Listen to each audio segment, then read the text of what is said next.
Today's show is made possible by True Classic. It is the perfect thing to add to your holiday wish list if you're like me and you don't really know what to put on there. Up to 60% off this holiday sale. Go to trueclassic.com/chatsports. Tell you more about them and the polos and other stuff that I have from True Classic on today's show. A super chat to begin from Eschew. Do you think the Niners can really lose the game? Can they?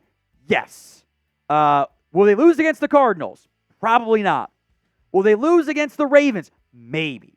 That is the game you need to step up because they're at home, but the Ravens, I think, are as good as any team in football this year. I've been very impressed by their success. Then it's the Commanders on the road. Probably not. And the Rams, which maybe it's the McVay-Shanahan rivalry. The Rams might be fighting like hell for a playoff spot that week with the Niners having potentially locked up at least a 2 seed. I'm not too sure on that front. They can, but they have to. You need help. It's not like the Niners are going to be underdogs in those games since they're at home for their 2 toughest matchups.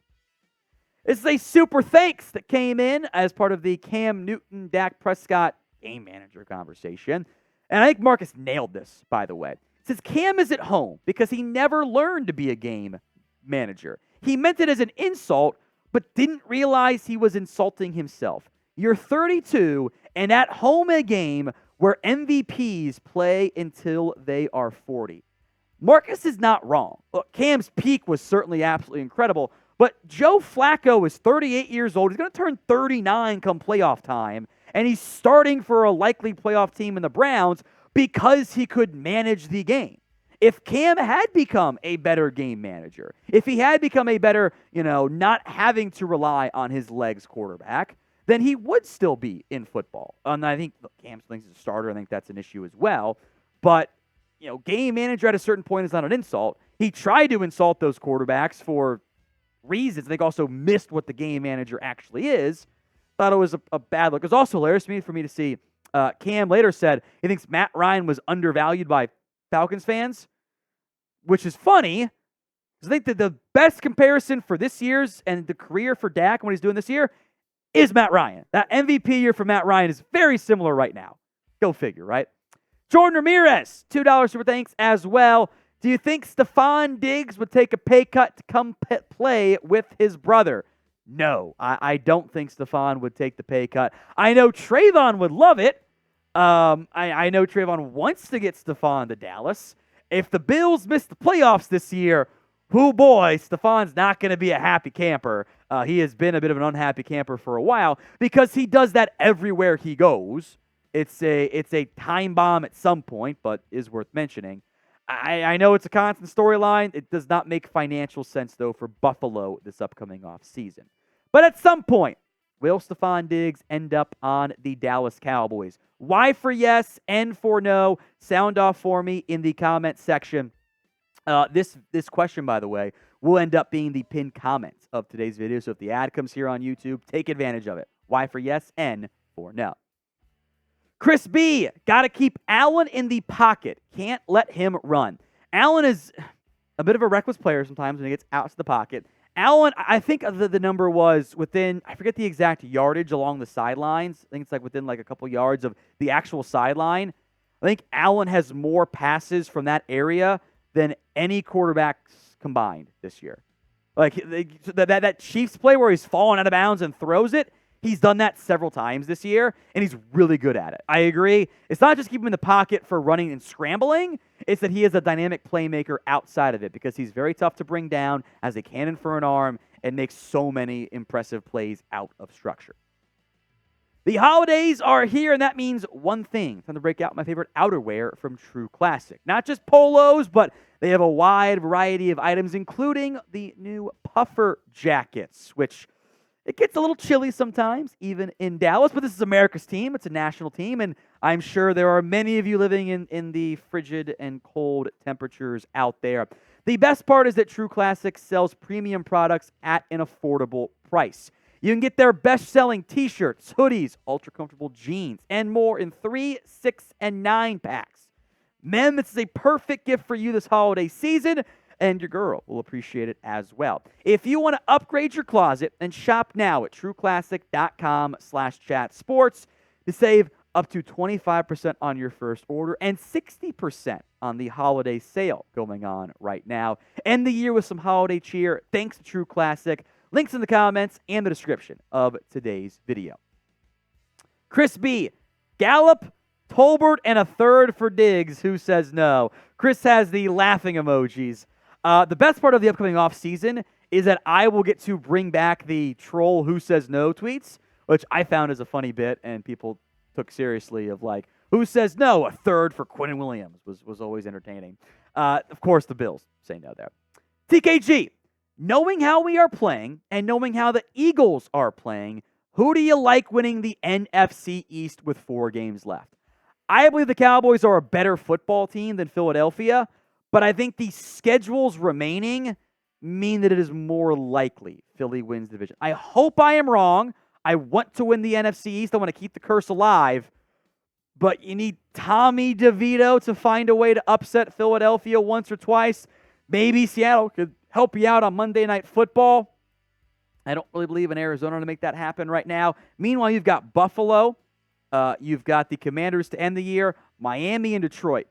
You're playing 3 likely playoff teams. Maybe the Bills get left out barely in tiebreakers, but they're a playoff caliber team. Make no mistake about it. Like they would have run away with the NFC South this season. They'd have 10 wins already, frankly. But it's gonna be tough.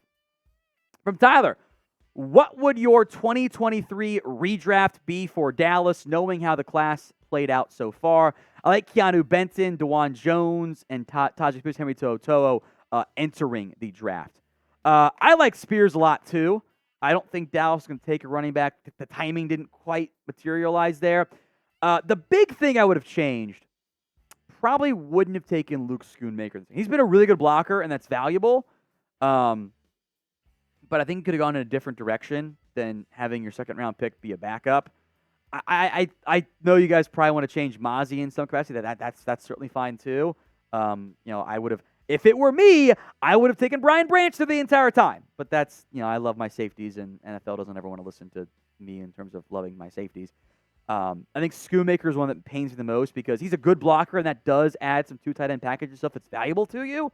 But he's your number 7 playmaker on offense. That's not exactly a good thing to invest in. Mike Smith. Is Brandon Aubrey a person now? First off, again, I will maintain that the whole message of kickers aren't people is like running backs don't matter. Kickers, by definition, are people. Running backs, by definition, do matter. But they all matter less, and you should not recklessly invest in a kicker when you can find them off the street. Dallas signed a former soccer player and has become the best kicker in football this year, which I think proves the actual point of the whole bit there. But he has now surpassed person status and jumped right to alien status. So spam the alien emoji in the comment section for Brandon Aubrey. Remember, moving forward, Aubrey makes a kick. We spam the alien emojis during our live watch parties. Chris B, just say we make it to the NFC Championship game against the 49ers and lose. Please, God, let us win. What moves do you make in the offseason to overtake San Francisco?